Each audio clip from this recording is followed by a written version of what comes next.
Welcome to the Wild Mom Podcast. This is your sacred space where mystic moms come together to explore the magic of raising sovereign new earth kids while navigating their own spiritual journey with ease, grace, and flow. I'm your host, Emily Mioto, and I'm here to guide you as you step boldly into your power as a cycle breaker, a way shower, and a heart-centered mama on a mission. Here, we'll dive into the tools, the wisdoms, and the practices to help you feel supported, held, and seen as you balance motherhood and mysticism, creating a life that is not just aligned, but also deeply fulfilling for you and your family. So, if you're ready to embrace your wild side, rewrite the rules, and raise the next generation with confidence and love, you are in the right place. Welcome to the Wild Mom Podcast, where your soul's purpose meets the magic of motherhood. Welcome back, everybody, to another episode of the Wild Mom Podcast. I have a very special guest, Alice Kingsnorth, and she is going to be talking to us about something that is really close to my heart because I experienced it myself, and it is how we navigate and avoid traumatic births, how it impacts us and our kids, and what we can do to ensure that we have a really sacred, lovely experience, because birth is truly a magical time for us, and we want to make sure that we are able to fully thrive in this period. So welcome so much to the podcast. I want you to introduce yourself, tell us a little bit about what you do on this third plane, and then we'll get into our juicy topic for today. Yes, thank you. Hello, I'm so excited to be here with you, and thank you for this opportunity to get chatting about all things birth. So I am Alice Kingsnorth, and I'm a personal power coach, primarily for parents. And that has really evolved, as I'm sure you understand, when you kind of get working and you realize like who you really kind of gravitate towards.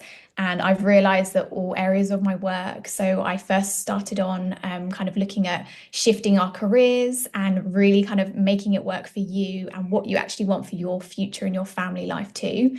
Because a big reason for why I left my kind of corporate job was because I wanted to have the freedom to be a mum on my terms and not kind of send my kid off to nursery because my job is telling me to.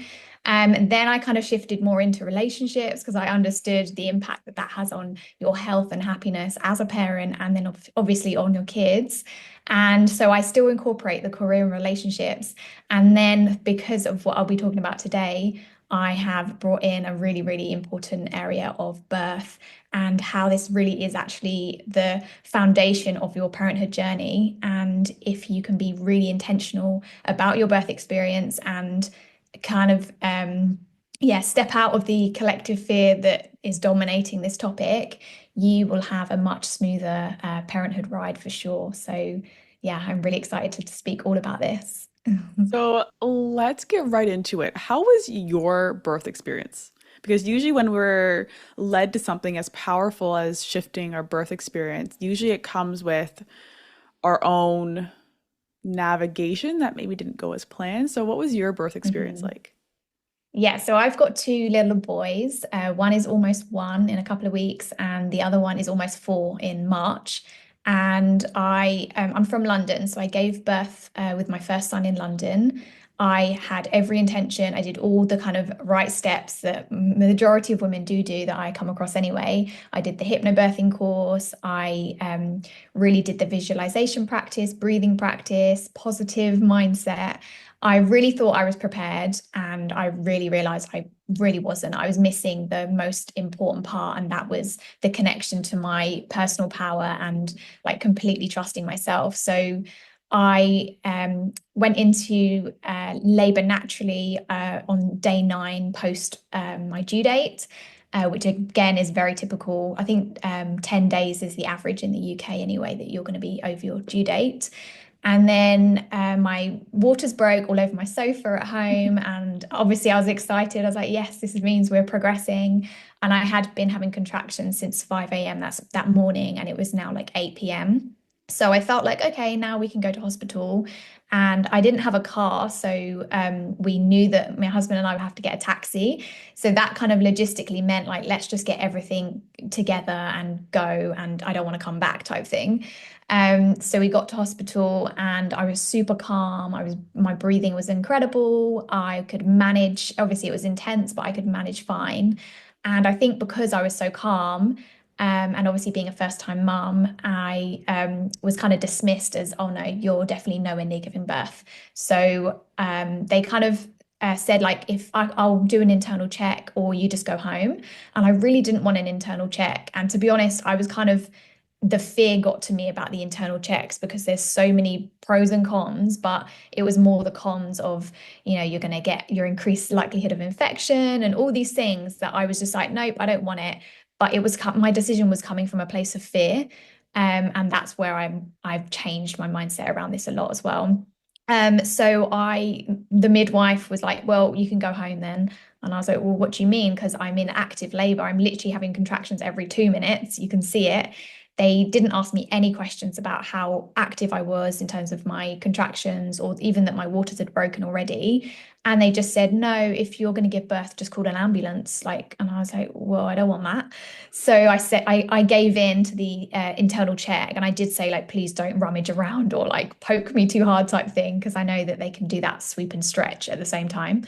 So she checked and she was like, wow, you're already 3 centimeters dilated. Okay, you can stay. So I was like, oh my gosh, like hallelujah. But this was during the kind of COVID pandemic time. So my husband was told to wait outside. I was put into a side, like the one of the rooms that was available, but I did ask for a birthing pool. And the woman said, it's not available yet, but it will be soon. So you're next on the list. So again, I thought, okay, I can do this. I was by myself. My husband had all the bags. I only had a cup of water and my phone. Um, I honestly can't even tell you how long I was by myself for, but my husband said it was a very long time. And he kept asking, can I come in yet? And they kept saying, no, you need to do a COVID test first. And he actually never was given a COVID test. I think it got to the point where I was by myself for like almost 2 hours. And then my husband was like, this is ridiculous. I'm coming in. And I think the midwives by that point were like, yeah, okay, it doesn't make any sense. And kind of cutting this story to get to the point, I was doing so well that again, I wasn't believed how far I was progressing. And I had that urge to I felt like I needed a poo. And I also had heard that this is a sign that your body is starting to naturally push. But my midwife didn't believe me. She wanted to do an internal check and she told me to get on my back, and I could not get on my back. And because it really frustrates me that it's that first time you don't have this experience, you don't know what you're doing, you do hand over your power, literally. Or so I describe this as we tap out of our power. We don't give our power away because we allow other people to overpower us, basically. So I allowed the midwife to overpower me. I kind of didn't trust myself, like to the point where I should have. I didn't have that 100% trust. And she ended up twisting the baby's head in the birth canal as she was rummaging around. She tried to drain my bladder. I had nothing in there. And my whole body just shut down. Like I had no contractions anymore. I could feel nothing. And then when they started checking for the baby's heartbeat, it was like super slow. And then she lost it. And that's when she started panicking, and she like shouted at my husband to press the emergency button, and he didn't even know where it was. And he was like, where, what? And then she got her colleagues to rush in, and it was all very dramatic and chaotic. They put me onto a wheelchair, then got me onto a bed, literally running me down a corridor to the labor ward, which was downstairs. So I had to get in a lift. And by this point, I had literally surrendered. I was like, okay, my body is not happy. It's not doing what it's meant to do. I know I'm in survival mode. And this is actually where I'm so grateful I did do the hypnobirthing course, because my awareness and knowledge around breathing and how it's so important to stay calm to make sure the blood is flowing to your uterus and not to your arms and legs. I genuinely think this is potentially what saved my baby's life, because I just felt, and I also felt like I was being protected in this moment because I felt this really crazy calm wave over me. I had my eyes shut the entire time. I completely drowned out the chaos that was around me. There was probably my husband said there was a lot of people, so maybe about 15 doctors, nurses, people in and out.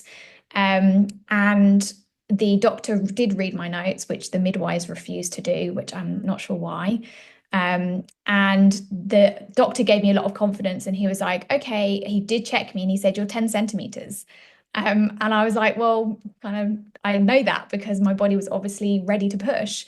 So yeah, so that is kind of what happened. And he did say you can either wait until your body comes back with your contractions, but it could be another 10 hours of this, and we're really going to have to monitor the baby, or you can meet your baby in 15 minutes. And I was like, okay, I'm just going to go for the safety option here, and I want to see my baby now, alive, please. And obviously I was scared. So that was my first experience. And I think all of that, like the disappointment, obviously the trauma, the fear that my body was in complete shock. I had, yeah, just had so much expectation and good wishes, and it all just kind of was the complete opposite to what I had imagined. So I didn't realize that I was kind of going to be carrying trauma through that kind of postpartum period, and that my recovery was really, really hard. And I later worked out that you actually are 25%, I think it's 24%, it's 24% longer to heal if you're in a stressful survival state before you go into an operation. And of course, it makes sense. So my recovery was really hard compared to loads of other people that that have had C-sections. I was like, why was mine so awful and difficult and painful? But now I understand why. And I just cried every single day. I was in agony. And I don't want to kind of add to the fear mongering that goes around, but now I understand why this was all kind of unfolding in the way it did. So my second child, I moved to Peru at the beginning of 2023, got pregnant within a few months. And then I was like, well, now I need to work out a whole new world of giving birth in a different country. My Spanish is kind of basic conversational. So I was like, well, I really need to find a doctor that speaks English just for my safety and to make sure we're really aligned and on the same page. And then as I was doing my research, I found out that I'm living in a country where 70% of women go for C-sections in the private health kind of sector. And the majority of the remaining 30% are induced at 40 weeks, or they go for an epidural. And so, yeah, this was also like not a very good start for me. And I just knew that I was like, right, I've got to do a lot of work here and get out all of my tools as a personal power coach and kind of demonstrate that you can absolutely reconnect with your truth, anchor into your personal power, and create that natural birth experience that we are designed to do. Oh, And that's what happened. So I should probably finish that my second son, he was born naturally, no medication whatsoever, no pain relief. And I was the first birth in my hospital with all the doctors and nurses on duty who had ever given birth without any kind of pain relief or epidural. And I didn't know that, thankfully, until after I'd given birth. So the really nice touch to this is that I got my husband to film the end of the birth because I wanted it for my own purposes. And my doctor actually asked for my permission to share my video with her students so that her doctors and nurses that she teaches can actually see for their own eyes that it is so possible to give birth naturally without an epidural. What a shift in how the births were. And my heart goes out to you because I understand I had a traumatic birth with my daughter as well. And it is in no way an experience that I wish upon anyone because it really does take you away from this beautiful spiritual awakening, this beautiful, we are portals. We are portals for Mhm. these beautiful spirits to come into this physical world. And like you said, you yourself can hold on to that trauma and your recovery can take a little bit longer and be a little bit more painful, let's say. Imagine how it is for them coming into this world. If we are Yeah. in that state of fight or flight, if there is chaos and drama all around them when the first things they see are two pairs of gloved hands or like just masks on people's faces. And so I love that you were the first one to be able to do it pain free because it is possible. I know for myself, I did it pain free or not pain free. There was a lot of pain. I did it medication free. But I really want to dive deeper into how the birth and the traumatic birth really does affect your postpartum period because I also experienced postpartum depression and I'm wondering if the two were connected. Yeah, totally. And this is something that is not really, I think we can logically put the pieces together and work it out, but it's just not acknowledged in the way that your body is, so we're obviously primarily designed to survive in our bodies. And this is why I kind of want to talk a bit about like the collective fear around this topic, because not only have we just gone through a very fearful, traumatic experience, if that's what you've gone through, but it's in the kind of run up and the preparation to giving birth, you're dealing with the collective fear that's just bombarding you. Like your friends are, innocently sharing their birth stories, and just what's happening is that your fear response in your body, which is actually in your amygdala in your brain, that overrides your prefrontal cortex, which is where you have your reasoning and your logical kind of making sense of the situation. So all you're really remembering is all the negative stories. So even if you hear like some lovely positive stories or you read them online, unless you're aware of this, your body's naturally and your mind is naturally going to remember all of the fearful stories. And so you're really programming yourself when you're pregnant to be in this fearful state. And it doesn't really matter, how much positivity you try and do, your affirmations, your hypnobirthing course, if you're not aware of this fact that your brain is being programmed in your environment, in your stories, you're not really going to be able to do anything about it. So yeah, so obviously when you've had that experience, your whole body is in, yeah, it's in fight or flight mode. And actually it's really in freeze mode, to be honest, because we are given a baby, they're now reliant on us for survival. We shut down our body in terms of we're just not going to deal with it right now. And that is actually where we don't understand that we're holding onto that trauma. And that is going to impact. I actually talk about this I do a whole explanation at the beginning of one of my programs called Reclaiming Your Birthing Power. And I go into the science into it in a lot more detail. But the symptoms and the side effects of holding onto this trauma and not releasing it is things like intrusive thoughts, deep sadness, feeling completely like terrified to let go of your baby, like you're just on edge. There's so many kind of, I think I list about 20 different symptoms that we've normalized, but that's actually a sign of, or even like we put it under the label of depression, postpartum depression, postpartum OCD. These are just labels for all the symptoms that you're going to experience if your body is in that freeze state because it hasn't been able to release the trauma.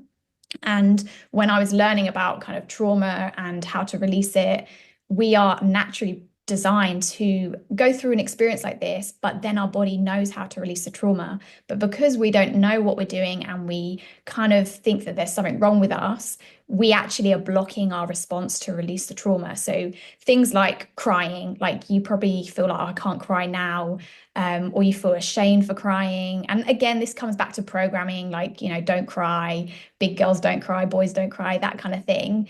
And I did do a lot of crying, but there was still a lot more I needed to release. Even things like shivering, that is another natural response that our body's doing to get this trauma out of our body. We immediately think, what's wrong with me? I need to put on a blanket or go to the doctors because something's crazy going on with my body. And again, we kind of put a label on it or a plaster on it, thinking, and we, talk down to ourselves, this isn't normal, what's wrong with me? But actually, it's your body's natural way of releasing this trauma. It's trying to help you. And these are all things that I had no idea about either a couple of years ago. And this is why I teach this in one of my programs. I really recommend that if you're not a first-time mum and you've had a traumatic birth experience, the very first place you start before you go into having your, next birth is to clear that trauma. Otherwise, you're operating from all of these kind of negative limiting beliefs, and that is what's going to dominate your next experience. So no matter how much you try and do consciously, your subconscious is going to be like running the show. Mm-hmm. I've done a lot of work. I work with the subconscious mind, and I've found that a lot of women actually are unable to get pregnant again if they're still holding on to the trauma because the body and especially the womb is like, it was so bad the first time, it's unsafe Mhm. to do it again because Wow. it just holds on to that memory, right? Our body does such a good job at holding on to the memory of what it needs to allow us to survive. And for the most part, it's great. But for times like this, when we're like, but I want to keep having kids, I want to get pregnant, holding on to that trauma, like you said, can not only affect your motherhood experience, but also affect your ability to even conceive. So Yeah, you that mentioned makes about sense. this conscious collective fear. Why do you think that we have this conscious collective fear and beliefs and programming that birth is traumatic and painful and long, and we need to do it the quickest way and the most the easiest, I'll say the easiest way, by doing Yeah. C-sections and hospital births and all the things that, again, us as sovereign women, we know that there's something else that's possible. Why is a conscious collective belief that it's filled with trauma? Yeah, I think there's so many things that feed into this, but the first thing that's kind of coming to mind is that fear itself is very contagious and it grows and multiplies very, very quickly. So what could have started off as a very, innocent thing, when you say you got modern medicine, for example, what started off as an incredible intervention as a C-section, they've developed how to do the operation in a very quick and effective way. That all it takes is a couple of things in certain circumstances to go wrong. People are sharing those stories, research happens, and it's those fears that get amplified and kind of get out of control. And now we're talking on a global scale, because C-sections happen in every single country. And yes, they do save babies' lives. Yes, they are absolutely necessary in certain situations. I am so grateful I had that option. And I do feel like I went through this whole process for a greater reason. And I'm not just gonna, I'm that type of person that everything on your journey is going towards your growth. And you can either choose to make something out of it or become the victim of it. So I am grateful that I had that choice. But then what happens is it's just on such a everyday level. You go for lunch with your girlfriends, at least one of them around the table has had a bad experience. And rather than really kind of getting to the truth of their situation, it's very misleading. So you say, oh, I was in labor for 3 days. That sounds painful. If you've never given birth, you're thinking, this sounds horrendous. I don't want to be in pain for 3 days. Or you say, oh, I tore and had to get stitched up. That also sounds awful. There are so many little nuances that are just said in a story. And if you've never given birth before, oh my gosh, your brain is creating a million other stories. And your fear is just going to the next level. And then no wonder when you're going through your birth experience, you're already got all of this in the back of your mind. Like half the people are just going to check out and be like, okay, C-section. And then no wonder, obviously, mistakes are going to happen. Babies are also, like you say, they're going to be very stressed. Things can go wrong. I know their collarbones can break at times, and their heads can be damaged from being sucked out. And there's so many things that can actually happen, that this, I feel like, is then escalating the problem.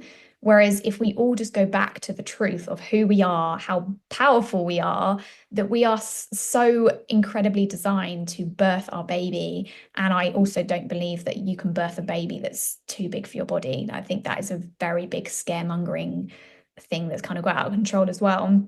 Um, but yeah, so I feel like each one of us has a responsibility now to get back to the truth of our essence, of our power. And also, when you do hear a story, ask the questions, because every single time I've heard a story, I can guarantee their body was tensed up, they were not relaxed, they did not trust themselves.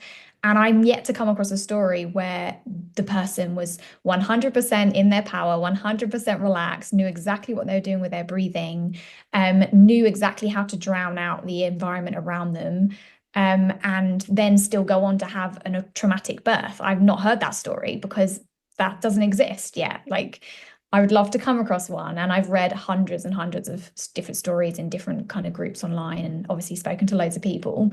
And so, yeah, so I think this is what I'm on a mission to do as part of my personal power work, because, like you say, this trauma then feeds into our parenting, the impact on the child. Our emotions are felt by the baby. That actually then develops into different symptoms for them. So it's not just, things like eczema and like chronic coughs. And I've experienced this too. So I'm really coming from experience. My second baby, even though we had a great birth, I realized that there was a dynamic going on in my household, whereas I was feeling stressful, and that was actually going on to his. And I think I came on and asked you about what my son's cough was related to because I was trying to find the energetic answer. And that's when I started realizing, like, whoa, like he was really taking on the stress in the environment and from me as his, primary caretaker. And he's with me 24/7. So of course it makes sense. So yeah, imagine if you haven't dealt with all the emotions around your birth, that is then obviously going to have an impact. And I know this is not like a blame game at all. This is empowerment to then take responsibility and learn how to release your own emotions. I love all of that so much. And have you seen the documentary? I know it's on Gaia. I'm not sure where else it is, but I think it's called The Business of Being Born. No, I haven't. No. So it talks about how, like, and I agree with everything that you're saying, this conscious collective energy and just like the fear is just building up and up and up. And then the other side of it is that doctors actually make so much more money on C-sections than they do on natural births. So of course it's going to be pushed. Of course it's going to be advised. Of course it's going to be there's conditions that are being placed on us as moms, especially if we do receive epidurals, or if we receive, I believe it's oxytocin to help with the contractions. That actually Hmm. directs you as a mom and the baby to the direction of having a C-section, which is so much more traumatic for you and the baby, right? Especially Yeah. when there is that extra pressure from the oxytocin and the baby's heart rate goes all over the place. Hmm. The other side of it, though, that you mentioned that I really want to dive deeper into is that when we tap out of our power, that's when the fear has the strength to take over. So, what can we do? What can moms do, especially if you're a new time mom and you're listening to this, or you're pregnant and you're just about to have your child and you're like, holy shit, what's going to happen? What can moms do to stay in their power during this birth process? Yeah, great question. So this is what I did. I This was really like kind of practice that I did. So the first thing is your breathing. So your breathing is free. You've got it with you 24/7, and which is like so reassuring, especially through labor. And if you can slow your heart rate down, get that get the oxygen going all the way to your blood and kind of getting your body back to your homeostasis, that is immediately going to help you lock back into your power. So when fear really latches on when you're in that survival state, and that is when your blood is going to your arms and legs so you can run and kind of get out away from the danger. So I think if you just remember that kind of basic science tiny little lesson there, and get back to your breath. So I literally did like in for 4 and then out for 8, and you just kind of I would visualize my most calming place. So for me that is the beach, and I would always, thankfully, I live by the beach. So when I was pregnant, I would stand on the beach so I could literally imagine it more kind of viscerally. And I would sway on the beach while I was heavily pregnant, listening to the sea and the sounds of the sea. So even if you need to like go on YouTube and look up videos to really connect yourself, I would visualize at the same time as using your breath. Even like listening to music. So using all your senses drowns out any kind of ability to get that fear kind of back in your system. And really remembering that like fear is not powerful. It's a complete illusion that we are kind of easily feared, or we allow the fear to take over, but we are actually always in control of what we want to experience, what we think, our emotions, how we respond to things. And this is something that, again, is a big part of my work and around personal power, of course. Um, so, yeah, so I would go back to your breathing, go back to basics, visualize your most calming place, wherever that might be, and then use like all of your senses. So even if you want to go and eat something that makes you happy, listen to something, touch something that makes you feel calm, whether it's like a really lovely silk bedding or something, blanket, or your kid's toy or something, um, kind of really focus on connecting back to your body. That would be my like biggest thing. And also your what I think is really important is you did mention about the whole C-sections are more money, and in Peru it was double the price. So I actually, because we only had half my private health insurance covered because I just got to Peru, so we paid out of pocket for 50%, and it was 50% cheaper than getting a C-section. So that was another little win for me. I was like, yes, we saved like $1,000. But what I actually really noticed was, and I know this isn't for all doctors because some doctors might be more money driven, but my doctor actually was very fear driven. So the reason why she was pushing a C-section onto me at 40 weeks was because she wanted to be in control, because she knows she can cut open a stomach, get the baby out, bish bash bosh, and go home. And she actually had her own baby at home who was only 3 months when I had my baby. So priorities as well, it's more convenient. But it was coming from a place of fear. So even when, thankfully, she'd never told me that she hadn't delivered a baby with no kind of, with the mother not on any medication. Otherwise, I would have felt a bit nervous. So she did the right thing there to not tell me. But I did sense that even throughout my whole experience, the doctors were coming in telling me, don't eat. They had already prepared the C-section room for me. They wanted to put the cannula in my hand in case I needed to go straight into surgery. So imagine this, I'm in my zone. I know I'm giving birth naturally. I'm like calm as hell. I'm just like having a great time. And meanwhile, my entire environment is the complete opposite. Everyone's on edge. No one knows what to expect because they've never experienced this before. They are literally preparing me for surgery. They're even telling me. I did say no to the cannula because I knew that was going to be, it's painful. I don't like it anyway, but I knew it was going to be a distraction physically on my body. And they weren't very happy with that. But again, you are in control and you have the power to say no. And this is what I really want to kind of get across as well, is that when you are in that fearful state, you just tap out of your power so quickly. But you don't realize that you've always got that choice. And I know there's this big thing of like, but doctors are so pushy, XYZ. But if you are so confident and strong in your energy, your doctor is going to feel that. And my doctor had no doubt in me because I didn't doubt myself. Whereas if I had started to doubt myself, which is exactly what I did with my first birth experience, oh my God, my midwives were so nervous. They didn't have any faith in me because I didn't have faith in me. So yeah, so I actually wrote a whole guidebook on my process and what I did because I want every single woman to know how to tap into their power and how to just exude the energy of like, I'm doing this. I believe in myself. I trust in myself. And we are all energetic beings, and the doctors are going to feel that.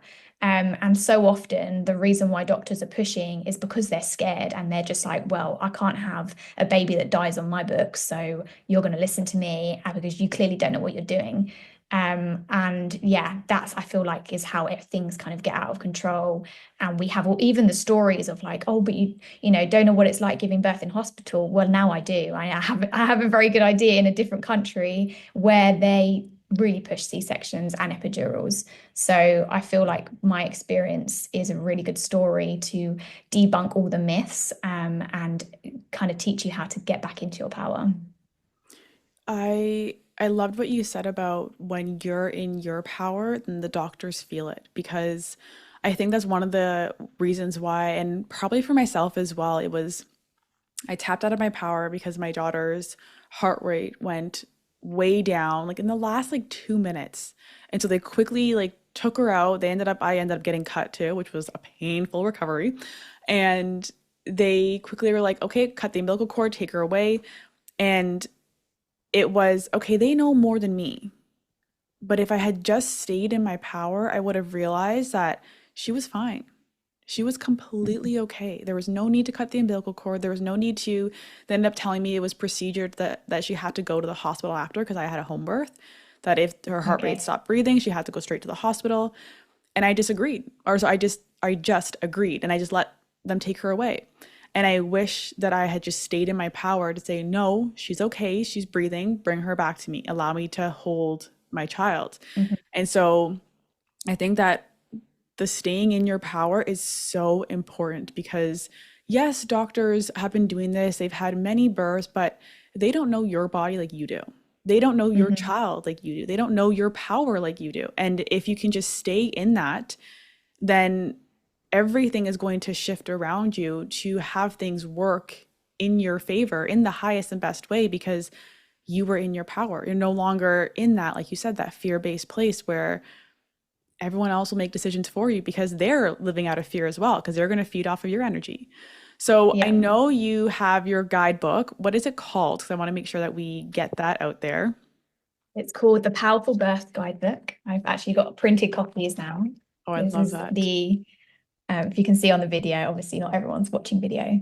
But I've got the Powerful Birth Guidebook, which is 53 pages. I kind of got a bit carried away because as I was writing it, there was just more and more that wanted to come out. So I was like, whoa, I wasn't expecting to write so much. And it does actually include, I think it's 9 pages of birth preference template. So I include C-section preferences because it's so important that if you do have to go for that C-section, you know you've still got choices, you know what it's going to entail, where you can make decisions. And that is something that I was actually aware of in my first birth, and it did really help me feel calm and safe about a C-section. Because I think if you're going to go in and you're like, no, I only want a natural birth, I'm going to ignore the C-section, well, then you're actually kind of not doing yourself any favors, because if something does happen, you're going to be in that state of fear because you have absolutely no idea about a C-section. And that is again going to have an impact on the baby. And then I've got the hospital birth checklist in there, like really helpful information. And then everything that I did to prepare myself for this natural birth. And I break it down into like the mind, the body, and the soul. And why it's really important that you look at all three. And I feel like we all just focus on, especially the body, and we think, okay, I need to know about the body, I need to eat well. But it's like, what are you doing about your thoughts? And also, what are you doing about your truth and your soul connection and your intuition? Like, are you learning to listen to your intuition while you're pregnant so that you know when, like you say, in labor or birth, are you listening to your intuition, which was probably screaming at you, going, "Your baby's fine, just give her a cuddle." But instead, you didn't probably have that awareness, and you just handed your tapped out of your power and handed that over. And then I have the birth partner edition. So this is the other version with my husband, an old photo of us from our first birth. And I just had to create the birth partner little mini guide, because if your birth partner, I do know that there's probably a bit of a thing where men are not that interested in the hypnobirthing course. And I know my husband was like, do I really need to watch every single video? And I was like, no, but just watch a couple of them. So I created this for those that would rather just have all the information in front of them. They can flick through it. And it's also been proven that if you've got a supportive partner, whether that's the father or your mum or a doula or someone else, you are way more likely to have that natural birth experience. So, yeah, it's really important that you also are aligned with whoever's going to be in the room with you, and on your team. I love it so much. I love both of them so much. It's going to be so life-changing for so many women who are, again, they want to step out of that fear and then come back to their intuition. So you provided us with so much amazing information today, and I'm so truly grateful for it. Where can we find you if we're wanting to get more information about all of this and step into our power? So I'm mostly on Instagram, and that is Alice_Kingsnorth. I'm also on LinkedIn. I'm kind of growing my presence a bit more on there because it's just such a good, I think it's becoming more social. So it's such a good platform to be on as well. I do have a Facebook business page, and I can share all these links. I'm sure you might put them in the notes of this. But yeah, come and message me, say hello. And if you want a copy of the guide, you can get both, and it's $9 and you get both. I've made it really accessible on purpose, and I decided to put just a tiny price tag because I do feel it's important that if you are going to download it, it's got lots of my personal information in there about my experience, that I want to make sure that you're actually committed.